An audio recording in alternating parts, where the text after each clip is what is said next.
Hello everyone. आज हम start करते हैं paper solve paper of MPPSC prelims 2023। चलिए, from the first question we start. हमारा पहला क्वेश्चन है which of the following is the correct order of agriculture practice. मतलब कि हमारा करेक्ट ऑर्डर क्या होगा एग्रीकल्चरल प्रैक्टिस का। सबसे पहले आता है soil preparation, sowing, then irrigation, फिर हार्वेस्टिंग। पहले सॉइल को प्रिपेयर करते हैं, फिर उसमें बीज बोते हैं, सोइंग का मतलब है बीज बोना, फिर इरिगेशन करते हैं और उसको वाटर करते हैं और फिर हार्वेस्टिंग करते हैं। तो इसका करेक्ट आंसर होगा आंसर नंबर बी। चलिए नेक्स्ट देखते हैं। Who declared the year 2024 as international year of camelids. Camels का ईयर किसने डिक्लेयर्ड किया 2024 को? वो किया था यूएन, यूनाइटेड नेशंस ने। फाइन। नेक्स्ट आता है who among the following is not globally accepted national hotspot of India. इनमें से कौन सा ग्लोबली एक्सेप्टेड हॉटस्पॉट नहीं है? हमारे यहाँ 4 हॉट स्पॉट्स हैं, इनमें से कौन सा नहीं है? ये नोट पे आप ध्यान रखिएगा। Himalayas, Naro Hills, Sundaland and Western Ghats. तो हिमालय, सुंडालैंड और वेस्टर्न घाट्स तो हैं, नारो हिल्स नहीं है। Next, which of the following among the is a recent scientific mission of ISRO for comprehensive study of sun। ISRO ने अभी हाल ही में एक मिशन लॉन्च किया था सन की स्टडी के लिए, जिसका नाम था आदित्य L1। बिल्कुल करेंट का क्वेश्चन है। नेक्स्ट आता है which of the following is not a national nutrition programme of government of India. इनमें से कौन सा नेशनल न्यूट्रिशन प्रोग्राम नहीं है गवर्नमेंट ऑफ इंडिया का? तो national iodine deficiency disorder, iodine obviously food से रिलेटेड है, तो ये न्यूट्रिशन से होगा। National programme for prevention control of fluorosis और national iron plus initiative for anaemia. Iron भी हम लोग लेते हैं, ठीक है, खाने में पालक में आयरन रहता है, एनीमिया को दूर करता है। National oral health programme, oral health programme means orally जो हम डाइट लेते हैं बच्चों को देते हैं, ओरल डिहाइड्रेशन वगैरह, वो भी। तो ये सारे क्या है फूड्स, नेशनल न्यूट्रिशन प्रोग्राम से रिलेटेड। बस ये फ्लोरोसिस नहीं है बिकॉज ये वाटर डिसीज है, वाटर में फ्लोरोसिस ज़्यादा होने की वजह से ये होती है, तो इट इज़ कॉल्ड, ये वाला नहीं होगा। Answer is B. So which among the following is most stable ecosystem. सबसे ज़्यादा स्टेबल इकोसिस्टम किसे माना जाता है? इसको हम स्टडी करते हैं मैराइन इकोसिस्टम को। इन सारे इकोसिस्टम में मैराइन इकोसिस्टम सबसे ज़्यादा स्टेबल मानते हैं। विच among the following is not a biodegradable pollutant. इसमें से कौन सा नहीं है? पेपर बायोडिग्रेडेबल है, गल जाता है। फूड एंड प्लांट वेस्ट, ये भी गल जाते हैं। इंसेक्टिसाइड्स, ये वाले हमेशा परसिस्ट करते हैं एनवायरनमेंट में, इसलिए ये बायोडिग्रेडेबल नहीं है। तो आंसर है सी। वुड और सेलुलोज तो प्लांट से ही रिलेटेड है, तो वो गल ही जाएंगे, है ना। बायोडिग्रेडेबल का मतलब है जो डिस्ट्रॉय हो जाते धीरे धीरे अपने आप। चलिए नेक्स्ट आते हैं। In an ecosystem flow of energy declines has it passes from lower to higher trophic level, this is explain by. मतलब जब एनर्जी फ्लो करती है इकोसिस्टम में लोअर लेवल से हायर ट्रॉफिक लेवल में, मतलब ऊपर की साइड जाते हैं, तो ये किससे एक्सप्लेन किया जा सकता है? Second law of thermodynamics. क्योंकि हम लॉ, ये सेकंड लॉ ऑफ थर्मोडायनेमिक्स में हम लोग एंट्रोपी की स्टडी करते हैं, मींस एनर्जी कैसे बढ़ती है उसकी स्टडी करते हैं, इसलिए ये आंसर आएगा second law of thermodynamics.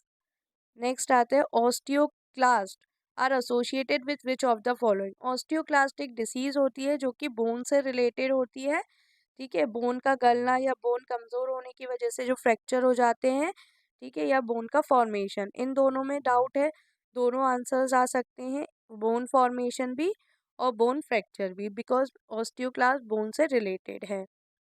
Fine, चलिए। Green muffler is related to pollution of, green muffler अभी लॉन्च हुआ था और ये रिलेट करता है नॉइस पॉल्यूशन से। ग्रीन मफलर का मतलब है ग्रीन प्लांट्स लगाना जिससे कि उससे नॉइस टकरा कर रुकेगी, कहीं ना कहीं रेस्ट्रिक्ट होगी, इसलिए ये रिलेटेड है नॉइस पॉल्यूशन से। चलिए नेक्स्ट देखते हैं। विच डिस्ट्रिक्ट ऑफ, ये मध्य प्रदेश से रिलेटेड क्वेश्चन है, which districts of Madhya Pradesh shows the highest improvement in multi-dimensional poverty as per report of Madhya Pradesh State Policy and Planning Commission 2020। Recent का question है, इसमें पूछा है कि highest improvement multi dimensional poverty जो इंडेक्स होता है उसके बेस पे किसने की है, तो हम ये आंसर देखते हैं, दैट इज द अलीराजपुर। किसने की है? अलीराजपुर ने।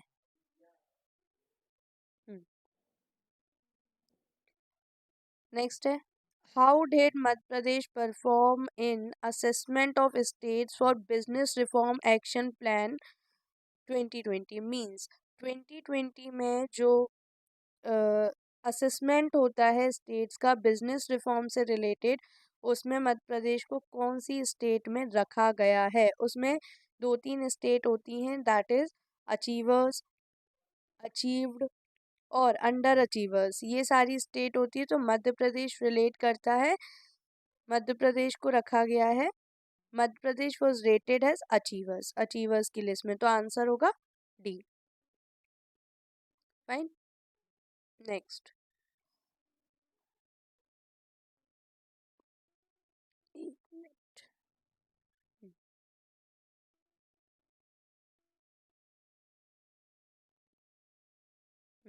अरेंज द फॉलोइंग,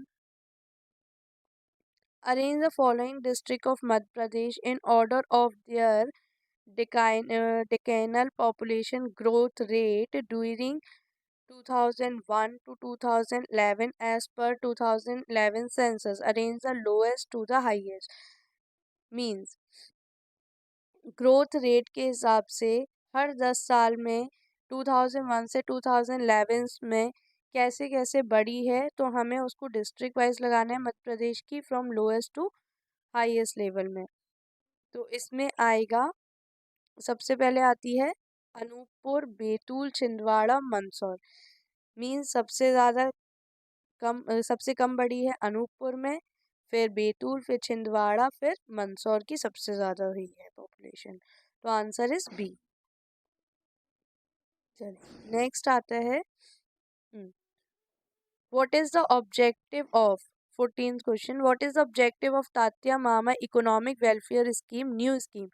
ये एक न्यू स्कीम है, इसका ऑब्जेक्टिव क्या है, डायरेक्ट ऑब्जेक्टिव पूछा है, तो इसका आंसर होगा B, that is supply low cost equipment and working capital for new industries business to BPL category beneficiaries to schedule caste. ये स्कीम रिलेटेड है शेड्यूल कास्ट से, और जिसमें कि लो कॉस्ट इक्विपमेंट्स हैं, जो वर्किंग कैपिटल है, जो भी बिजनेस आपको करना है उसके लिए जो भी कैपिटल लगेगी, जो भी इन्वेस्टमेंट होगा, चीज़ें लगेंगी, उसको देने का काम करती है बीपीएल कैटेगरी के लोगों को, तो ये इसका ऑब्जेक्टिव है। Tatya Mama Bhil, Tatya Mama economic welfare scheme, new scheme जो है उसके हिसाब से। नेक्स्ट आता है, which city of Madhya Pradesh has cluster dedicated to the production of transformers and allied product. सबसे ज़्यादा ट्रांसफॉर्मर्स एंड अलाइड प्रोडक्ट कहाँ बनते हैं, ट्रांसफॉर्मर्स मीन्स बिजली के लिए जो यूज़ होते हैं, इसका आंसर होगा ग्वालियर, ग्वालियर में सबसे ज़्यादा इसका प्रोडक्शन होता है।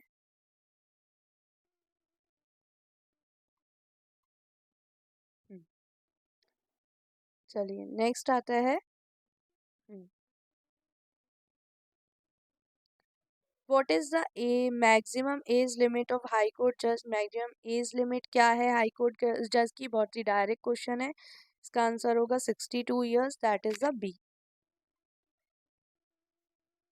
By which amendment of Indian Constitution have the municipal laws been updated? किस अमेंडमेंट में, इंडियन कॉन्स्टिट्यूशन के किस अमेंडमेंट में म्युनिसिपल लॉ को अपडेट किया गया था? इसका आंसर होगा 74th अमेंडमेंट के दौरान म्युनिसिपल लॉज को अपडेट किया गया था. Who was the father of local self government of India? Local self government का फादर किसे माना जाता है? मीन्स किसने लोकल सेल्फ गवर्नमेंट को बनाने का फर्स्ट काम किया था? That is the Lord Ripon. उनको father of local self government माना जाता है. Who decides whether a bill is a money bill और not in the state? State में किसे ये तय करना रहता है कि वो मनी बिल है या नहीं? तो ये तय करना रहता है स्पीकर ऑफ लो विधानसभा. विधानसभा के स्पीकर, जैसे लोकसभा में स्पीकर तय करता है, वैसे ही यहाँ पे स्पीकर ऑफ विधानसभा तय करता है स्टेट में कि ये मनी बिल है या नहीं. Who among the following was first speaker of Madhya Pradesh legislative assembly? Madhya Pradesh की लेजिस्लेटिव असेंबली में सबसे पहले स्पीकर कौन थे? वो थे Pandit Kunjilal Dubey. Previous year questions में से भी आया है, तो आप एक बार देख लीजिएगा. सो नेक्स्ट है, which of the following article of the Constitution of India is related to expenses of Public Service Commission? इनमें से कौन सा कॉन्स्टिट्यूशन है जो कि पब्लिक सर्विस कमीशन के एक्सपेंसेस को एक्सप्लेन करता है, मींस उसके अंदर आता है? तो ये है आर्टिकल 322. आर्टिकल 322 ये आप याद रखिएगा, ये याद करना पड़ेंगे आपको कि कौन से में किस आता है article. When was the new NITI Aayog constituted in the place of planning commission? हमें पता है कि प्लानिंग कमीशन की जगह अब नीति आयोग बन गया है. ठीक है, प्लानिंग के लिए कमेटी बन गई है नई, और इसकी फर्स्ट सबसे पहले ये बनी थी 1 जनवरी 2015. तो answer is C. Who was the chairman of the 12th finance commission? Last finance commission के चेयरमैन कौन थे? ये थे doctor C Rangarajan. That is doctor C Rangarajan. ठीक है. Now the food preservation commission is a statutory body established under which of the following acts? जो हमारा food preservation commission बना है वो किसके तहत आता है, मतलब कौन से एक्ट के अंडर ये बना है? तो नेशनल फूड सिक्योरिटी एक्ट 2013. तो answer is A. The function of National Commission for Women are specified in section 12 of the National Commission for Women Act 1990, section 15 of the National Commission for Women Act 1990, section 10 of National Commission for Women Act 1990 और section 33 National Commission for Women Act 90. आपको section याद रखने की जरूरत है. Section 10 के under में आता है the function of National Commission for Women are specified in section 10 of National Commission for Women Act 1990. Specific section याद करिएगा. Which of the following rights is not under the preview of National Human Rights Commission? इसमें सारे की सारे सही दिए हैं, इसलिए इस क्वेश्चन को डिलीट कर दिया गया है, तो इसको देखने की जरूरत नहीं है. Next, the total number of members other than chairperson and vice chairperson of National Commission for scheduled tribe. So national Commission for scheduled tribes में कितने मेंबर्स रहते हैं? चेयरपर्सन और वाइस चेयरपर्सन को छोड़ के टोटल 5 मेंबर्स रहते हैं, तो उसमें से चेयरपर्सन और वाइस चेयरपर्सन को हटा दे तो 3 मेंबर्स बचते हैं, तो आंसर आएगा that is 3 members. The controller and auditor general of India, लेखा जोखा अध्यक्ष, can hold his office for maximum period, और कितने साल तक वो अपना उसका पीरियड रहता है, तो वो रहता है 6 years, तो answer is C. National green tribunal NGT headquarter situated in, direct question है, that is Delhi, answer is B, Delhi. Union Public Service Commission constituted a committee in July 2000 to review the civil service examination under the chairmanship of, means union public service commission ने एक committee बनाई 2000 में, जुलाई 2000 में, जिसके under में civil service examinations लिए जाते, वो किसकी चेयरमैनशिप में बनी थी? प्रोफेसर योगिंदर कुमार अलाग। तो अब ये याद रखिए, answer is D. Sorry. Where is the headquarter of Amateur Kabaddi Federation of India located? कहाँ पे situated है Amateur kabaddi federation of India के हेडक्वार्टर्स? तो ये है जयपुर में। एक्चुअल क्वेश्चन से याद करने पड़ेंगे। Which of the following players were part of Indian women hockey team in Tokyo Olympics 2020? 2020 से रिलेटेड ये क्वेश्चन पूछा है, तो इसमें कौन कौन से प्लेयर्स थे जो कि इंडियन वुमेन हॉकी टीम का पार्ट थे? सुशीला चानू थी, मोनिका थी, वंदना कटारिया थे, तो answer is all of the above, that is answer is D. Which player was awarded the Major Dhyanchand Khel Ratna award 2022? 2022 में मेजर ध्यानचंद रत्न खेल रत्न अवार्ड किसे मिला था? शरद कमल को मिला था, answer is D. Who among the following was awarded Padma Vibhushan? Padma Vibhushan और भारत रत्न और पद्मश्री, ये सारे अवार्ड्स आपको रिसेंट ईयर के बिल्कुल याद होने चाहिए, जिससे कि रिसेंट क्वेश्चंस आ सकते हैं। हाँ, तो awarded Padma Vibhushan award 2023 science और इंजीनियरिंग के फील्ड में मिला था श्रीनिवास वर्धन को। नेक्स्ट क्वेश्चन आता है हमारा, विच of the following is not correctly matched? Not है, इन ये सारे साइंटिफिक इंस्टीट्यूशंस दिए हैं और उनके हेडक्वार्टर्स, तो इसमें से कौन सा नॉट करेक्टली मैच्ड है? Aryabhatta research institute of observational science, ये Nainital, this is correct. College of defence management Secunderabad, this is also correct. Central institute of Indian languages Bombay, ये गलत है। Indian institute of science Bangalore, this is correct, तो answer is C, which is not correct. Next आता है, India played its first ODI one day international cricket match with which country and in which year? सबसे पहला one day India ने कहाँ पे और किस टीम के साथ और कौन से सन में खेला था? तो ये है इंग्लैंड 1974 में।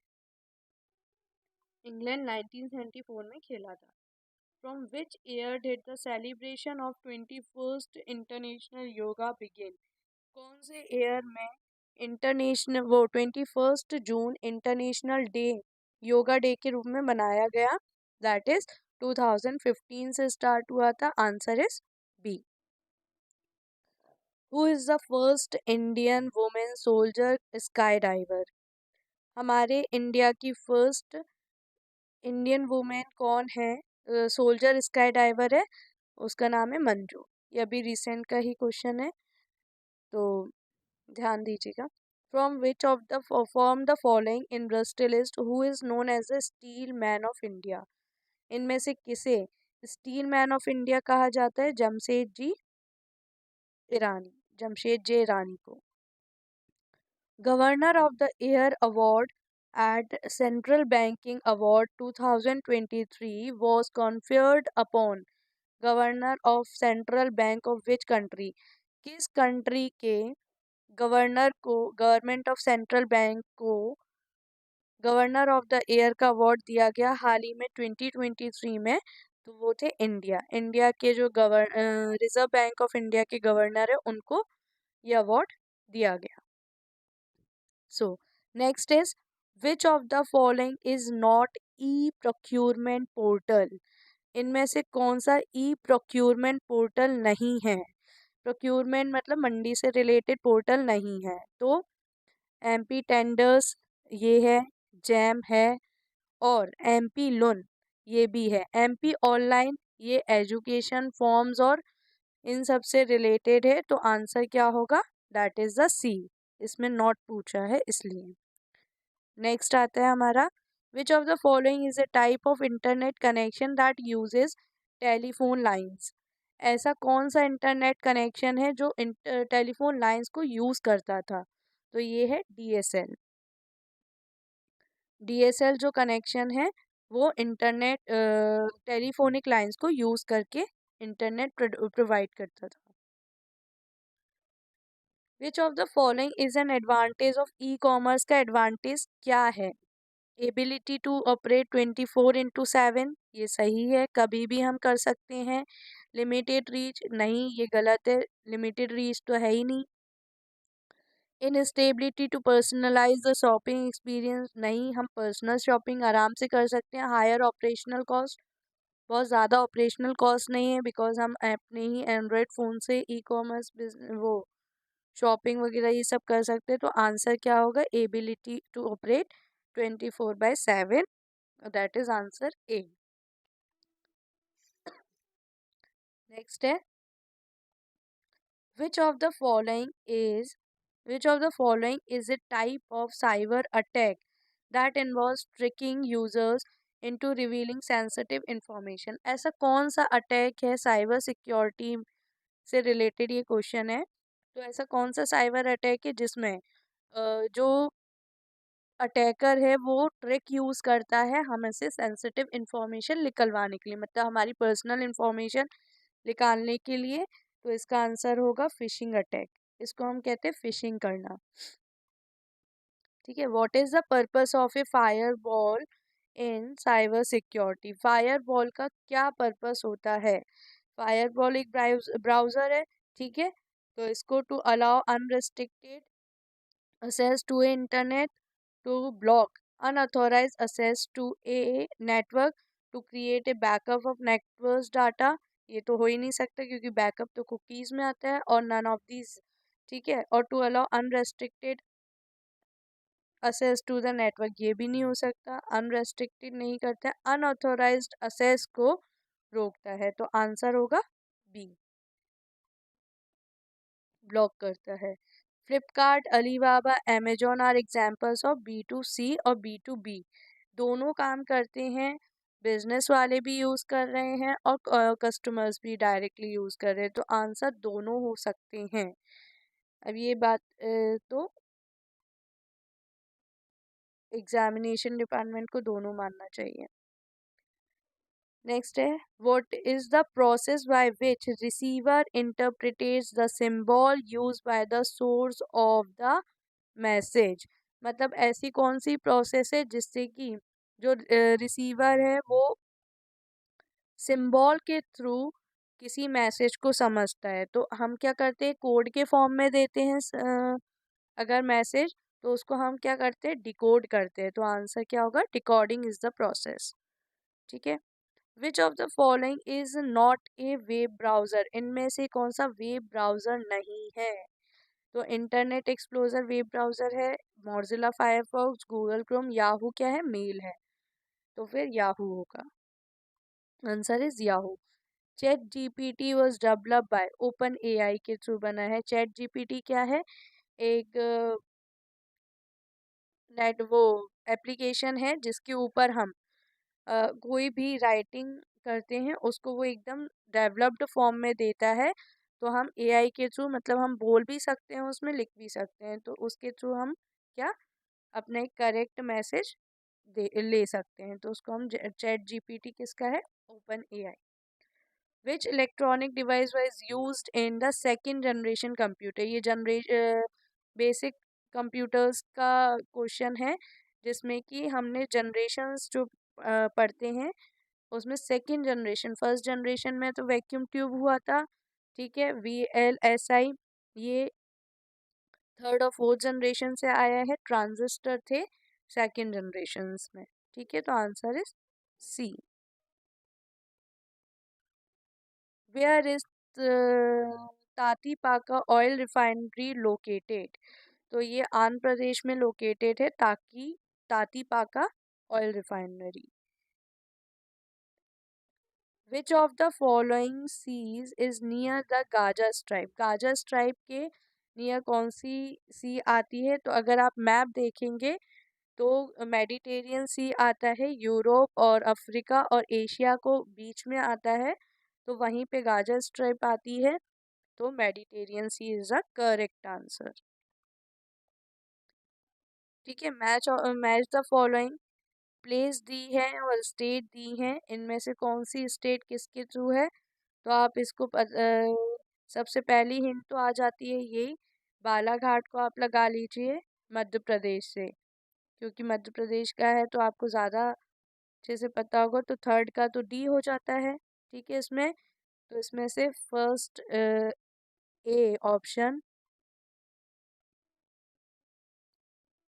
ए ऑप्शन इज इनकरेक्ट हो जाता है, और एक सी ऑप्शन इनकरेक्ट हो जाता है, अब बचता है ये, ठीक है, तो बेलाडिला, बेलाडिला आता है छत्तीसगढ़ में, ठीक है, केंदुझार उड़ीसा में, और कुद्रेमुख कर्नाटक, ठीक है, तो आंसर इज बी। नेक्स्ट आता है, which of the following process do not come under diastrophism, इसमें से कौन सी प्रोसेस है जो डायट्रोफिज्म में नहीं आती है, ये सारे जोग्राफी से रिलेटेड हैं, जो फिजिकल ज्योग्राफी में जो चेंजेस होते हैं उससे रिलेटेड, ऑरोजेनिक चेंज होता है, डायस्ट्रोफिस में अर्थक्वेक्स आते हैं, और प्लेट टेक्टोनिक्स, ये तीनों चेंजेस, डायस्ट्रोफिस का मतलब है जो प्लेट नीचे प्लेट होती है उससे रिलेटेड जो चेंजेस होते हैं जो ऊपर हमें दिखते हैं उससे, तो हेट्रोजेनिक नहीं आता है, तो answer is B. Identify the correct sequence of state according to highest to lowest literacy rate according to Census of India 2011। 2011 के अकॉर्डिंग सेंसस जो हुआ था उसमें से हाईएस्ट से लोएस्ट लिटरेसी रेट पूछी है, तो सबसे पहले तो हम सभी जानते हैं केरला की होगी, केरला तो सब में दिया है, फिर आता है मिजोरम, ठीक है, फिर गोवा एंड देन त्रिपुरा, तो आंसर इज डी।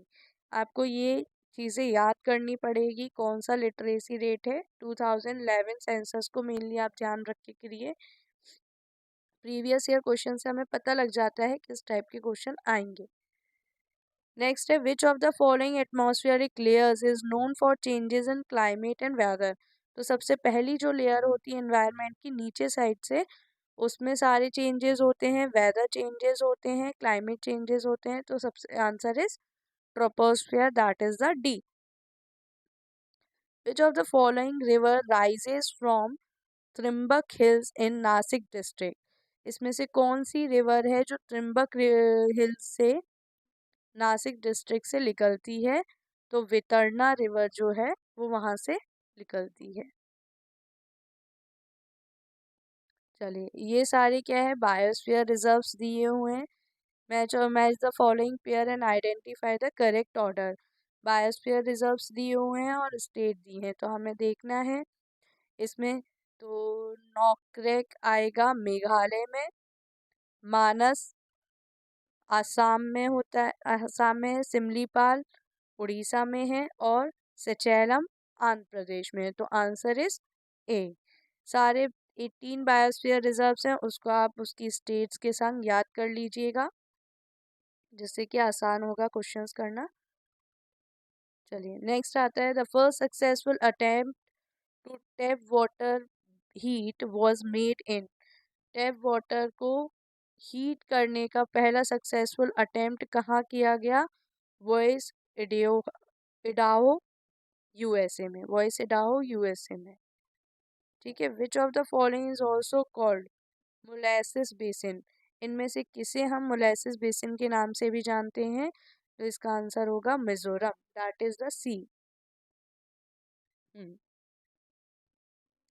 नेक्स्ट आता है, in which session was the Congress divided into moderates and extremists। इनमें से कौन सा सेशन है जहाँ पे कांग्रेस डिवाइड हुई थी मॉडरेट्स और एस्टिमिस्ट में? कुछ लोग मॉडरेट में चले गए थे, कुछ लोग एस्टिमिस्ट में चले गए थे। तो ये हुआ था सूरत सेशन में। याद रखिएगा, हिस्ट्री से रिलेटेड, मॉडर्न हिस्ट्री से रिलेटेड क्वेश्चन है। In which year 1948 which state came into existence after the merger of Bundelkhand और बघेलखंड? बुंदेलखंड और बघेलखंड को मिला के 1948 में कौन सा स्टेट बना था? तो इसको हम नाम से जानते हैं विंध्य प्रदेश बना था। ठीक है, how many principalities were merged in Swaraj Sangh on 15 फरवरी 1948? कितनी प्रिंसिपैलिटीज को मिला के स्वराज संघ बनाया गया था 1948 में? तो 222 प्रिंसिपैलिटीज को मिला के ये बनाया गया था। ये फैक्चुअल, बहुत ज़्यादा फैक्चुअल क्वेश्चन है, तो आपको याद ही करना पड़ेगा। नेक्स्ट है, who among the following first coin the word Pakistan? इनमें से किसने सबसे पहले कॉइन किया था टर्म पाकिस्तान को? तो ये है चौधरी रहमत अली। चौधरी रहमत अली ने सबसे पहले कॉइन किया था टर्म पाकिस्तान। ये थोड़ा सा टफ है बिकॉज पाकिस्तान का पूछ लिया है, जनरली नहीं पता होता। नेक्स्ट है, in the first stage of national movement, first state of national movement, which one among the following was not the demand of the Congress? इनमें से जब नेशनल मूवमेंट हुआ था, फर्स्ट स्टेज में था, तब यहाँ पे कांग्रेस की डिमांड क्या नहीं थी? To increase the number of members of the legislature, ये तो डिमांड थी। To increase the number of members of public representative in the council, ये भी थी। Separation of executive and judiciary, unification of executive and judiciary, तो सीधी सीधी मांग थी कि सेपरेट कर दिया जाए। तो इनमें से कौन सी डिमांड नहीं थी? Unification of executive and judiciary demand नहीं थी, तो answer is D. Who among the following started Ganesh महोत्सव इन महाराष्ट्र? तो सबको एक करने के लिए, यूनाइट करने के लिए बाल गंगाधर तिलक ने गणेश महोत्सव बनाने का आयोजन किया, जिसे हम आज भी पूरे इंडिया में अब तो बनता है, पहले सबसे पहले स्टार्ट किया था महाराष्ट्र में बाल गंगाधर तिलक ने। In which of the following year did Nadir Shah invade India? इसमें से कौन से ईयर में नादिर शाह ने इन्वेड किया था इंडिया को? तो ये है 1739 AD में, answer is D. Arya Manjushri Mula Kalpa is related to which of the following? ये दोनों से रिलेटेड है, मीन्स बुद्धिस्ट से। तो महायान और वज्रयान, इसके दोनों आंसर हो सकते हैं। मंडल क्या मानता है, ये देखने वाली बात है, या फिर वो दोनों कंसीडर करेगा। In which of the following year was the freedom of press was given by Lord William Bentinck? किस ईयर में लॉर्ड विलियम बेंटिक ने प्रेस को फ्रीडम दे दी थी? तो ये था 1835 AD में, 1835 AD में। After conquering the Sharks, which of the following metal coins were introduced by Chandragupta II? Chandragupta II ने शार्क को जीतने के बाद कौन सी मेटल के कॉइन इंट्रोड्यूस किए थे? तो ये थे सिल्वर के। Which position did Madhya Pradesh hold in copper production in India during the year 2021 to 2022? First position पे था कॉपर प्रोडक्शन में 2021 में 2022 के बीच मध्य प्रदेश। तो रैंकिंग आप लोग एक बार देख लीजिएगा, खासतौर से डायमंड कॉपर जो हमारे यहाँ सबसे ज़्यादा चीज़ें मिलती है उसमें हर साल की, एटलीस्ट 5 years बैक तक। तो विच of the following rivers of Madhya Pradesh flows in 3 states? ऐसी कौन सी रिवर है जो 3 states में बहती है? तो ये आती है माही, जो कि बॉर्डर करती है राजस्थान, गुजरात और मध्य प्रदेश, तीनों स्टेट से ये कर गुजरती है। छोटी सी रिवर बट वो राउंड लेते हैं तो ऐसी होती है। Which of the following characteristics is not correct with reference to black soil of Madhya Pradesh? Madhya Pradesh में जो काली मिट्टी मिलती है, इसमें से कौन सा कैरेक्टर उसका सही नहीं है? इज नॉट करेक्ट पूछा है। Black soil is known for cotton के लिए जानी जाती है, सही है। ब्लैक सॉइल हाई रिलेटेशन मॉइस्चर बहुत रहता है।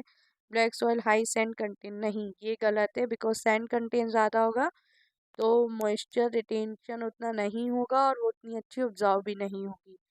तो this is not correct. Answer is black soil has high sand content. Its texture is cloudish but occasionally.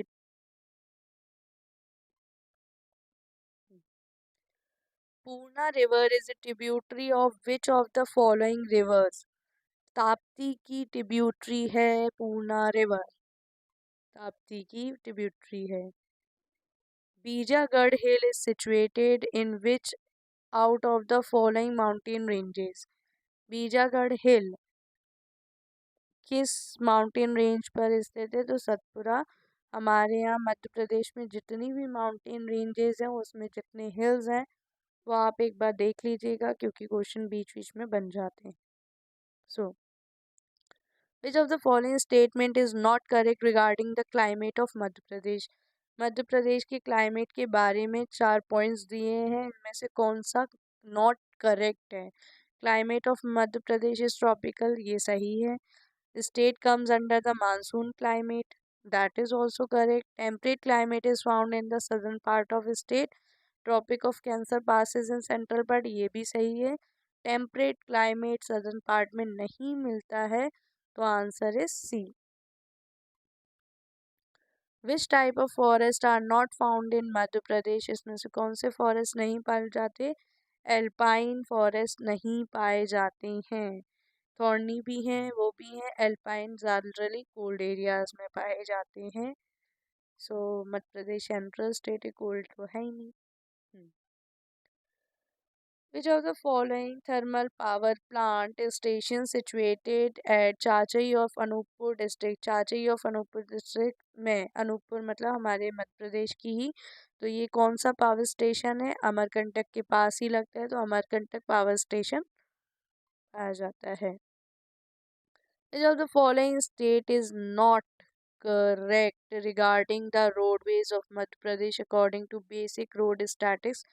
2018-19 की स्टैटिक्स पूछी है, थोड़ा पुराना है, this is a tough one. तो इसमें से नॉट करेक्ट पूछा है। The length of national highways is more than 8,000, देख लीजिए 8,000 से ज़्यादा है। Length of state highways more than 11,000 kilometres, correct है। The length of district roadways more than 50,000, that is also correct. This state ranks first in the country in road density, that is not correct. हमारी state first पे नहीं आती है road density में, तो answer is D होगा।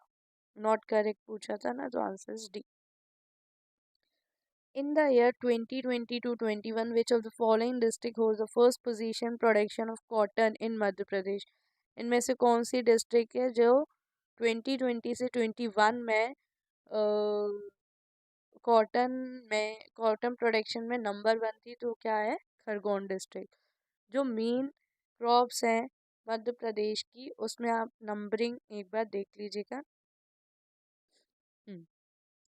Electoral collage for the election of president consist of, इनमें से कौन सा कोलाज है, इलेक्टोरल कोलाज है जो कि प्रेसिडेंट के इलेक्शन में लगता है। एक तो इलेक्टेड मेंबर्स होते हैं दोनों हाउस के, लोकसभा राज्यसभा, और elected members of state assemblies के भी इलेक्टेड मेंबर्स होते हैं। तो answer is C. The directive principles of state policy are explained in part 4A of Indian Constitution. This system has been taken from which constitution? हमारा constitution बना है अलग अलग कंट्री के कॉन्स्टिट्यूशन से कुछ कुछ पॉइंट्स लेके, और उसमें से ये डायरेक्टिव प्रिंसिपल स्टेट पॉलिसी ली गई थी आयरलैंड से। So Ireland is the correct answer. The parliament is form by which of the following, parliament में कौन कौन होता है, लोकसभा होती है, राज्यसभा और प्रेसिडेंट, तीनों कॉन्स्टिट्यूट करते हैं parliament. When was the NABARD was established, NABARD कब एस्टैब्लिश हुआ था, नेशनल एग्रीकल्चर बैंक है, सो 12 जुलाई 1982 में, 12 जुलाई 1982 है। मेन जो इंस्टीट्यूशन है उसके आपको डेट, मंथ, टाइम सब याद होना चाहिए। सो industries when was the small industries development bank of India said we established? April 1990 में, अप्रैल 1990 में।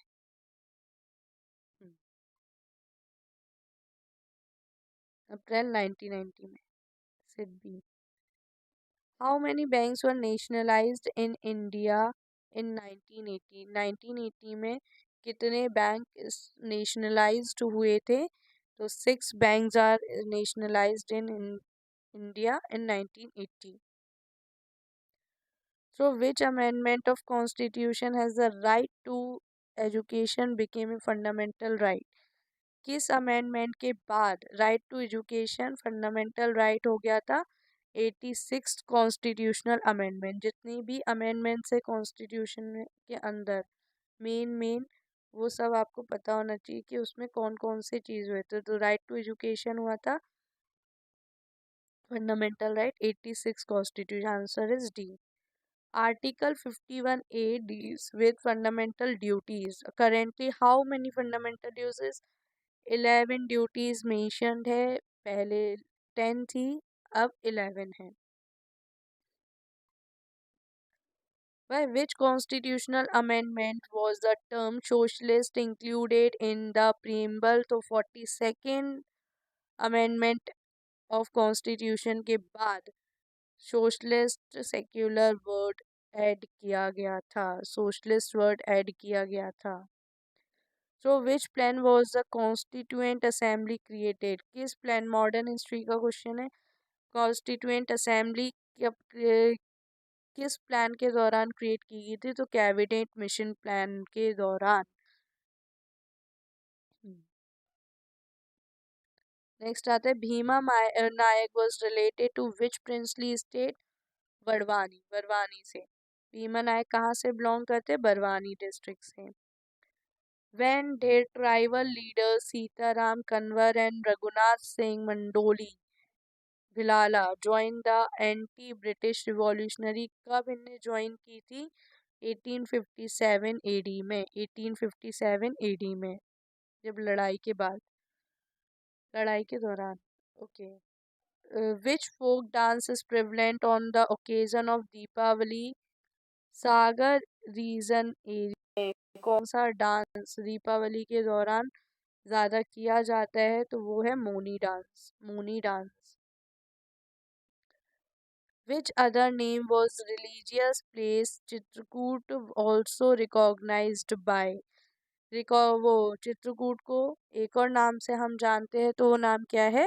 Brahmpuri, Brahmpuri. Whose famous literary work is Mukul? Mukul किसका लिटरली वर्क है सुभद्रा कुमारी चौहान का, Subhadra Kumari Chauhan. नौदोरा ornamentation made of clay on the wall is the specialty of which tribe? नौदोरा ornamentation clay से एक art बनाते हैं, तो ये किस ट्राइब की स्पेशलिटी है? तो ये गौंड ट्राइब की स्पेशलिटी है। Where is the historical Matangeshwar temple situated? तो ये खजुराहो में स्थित है। टूरिस्ट रीजन के जितने भी मंदिर हैं वो सब आपको पता होना चाहिए, जिससे कि क्वेश्चन करने में आसानी रहे। Whose famous work is Ramchandrika? Keshavdas, Keshavdas का वर्क है रामचंद्रिका। On whom did बाल कृष्ण शर्मा नवीन write two काव्स? प्राणपन एंड आत्मोसागर, ये दो ग्रंथ लिखे थे। On whom did, इसके ऊपर गणेश शंकर विद्यार्थी, गणेश शंकर विद्यार्थी। When did the Thona Lohari firing incident of Niwari district takes place? इन फ्रीडम मूवमेंट के दौरान कब ये थोना लोहारी फायरिंग इंसिडेंट हुआ था? निवारी डिस्ट्रिक्ट में 1939 में, 1939 के दौरान। तो that is all for today. हमारे आज का पेपर पूरा सॉल्व हो गया है, जितना हो सकता है उतना वो कर दिया है। So let's do it. Like और सब्सक्राइब कीजिए अगर और आगे ऐसी वीडियोस के लिए